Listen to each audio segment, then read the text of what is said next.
situé dans la structure du patio. C'est un café associatif qui essaye de recréer du lien social entre les gens et du coup de la convivialité, de l'échange, du partage. Voilà. À l'intérieur du patio, il y a déjà d'autres structures. Donc il y a une bibliothèque, un centre social, une salle de spectacle. Et on a une volonté un peu d'être au centre du patio pour pouvoir faire du lien entre toutes les différentes structures qui ne travaillent pas forcément tout le temps ensemble. Il y a une fille, ils sont meurtriers. Ils sont meurtriers, regardez. C'est pas une vraie. Attends, je sais pas les fossiles. C'est un café donc, dans un quartier de la Villeneuve de Grenoble et du coup qui a vocation à être un lieu convivial et chaleureux, ouvert et accessible à tous. Du coup, nous, on a autant un public qui passe déjà au patio qu'on aimerait attirer dans le café, que ce soit sur la restauration ou sur les activités qu'on propose. Et on a aussi l'objectif d'attirer des personnes extérieures qui n'ont pas l'habitude de venir au patio et qui, par le café, viendraient dans le patio et après pourraient s'ouvrir sur bibliothèque, centre social et toutes les autres choses qui sont proposées dans ce bâtiment. Le patio, ça a toujours été un lieu de passage. Du coup, ces jeunes, ils passaient, mais ils squattaient aussi. Et ça a créé une autre dynamique, plus conviviale, plus festive, entre guillemets. Et en général, ils apprécient le café. On nous demande souvent est-ce qu'on pourra faire le stage ici.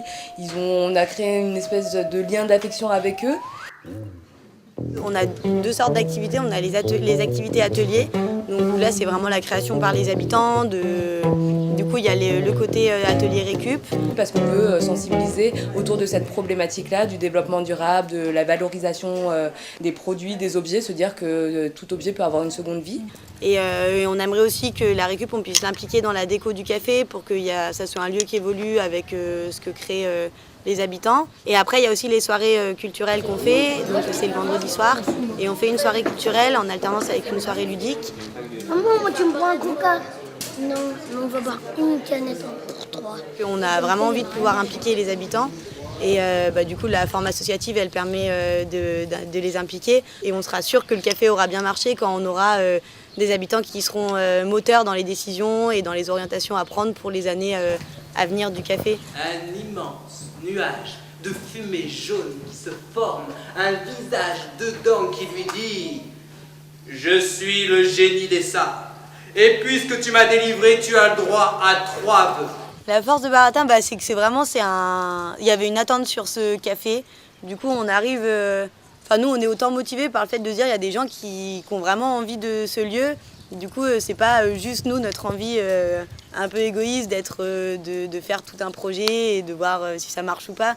C'est un quartier qui a une image un peu négative et que du coup, on a aussi envie d'essayer à notre niveau de changer cette image et de relever un peu ce défi, de montrer la Villeneuve sous un autre jour.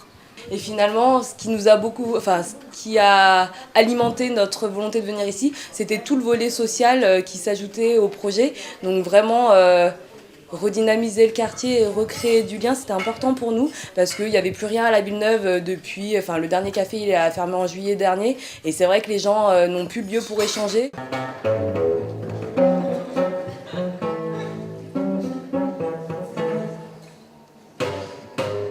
Ce qui me plaît, ce qui me motive, c'est justement toute cette richesse qui est autre qu'économique et de ne pas avoir toute une énergie à donner, du temps et pour vraiment retrouver d'autres choses et être content du lieu et faire des découvertes culturelles et s'ouvrir sur d'autres personnes et être vraiment sur ce côté-là d'autres richesses plus humaines qu'économiques.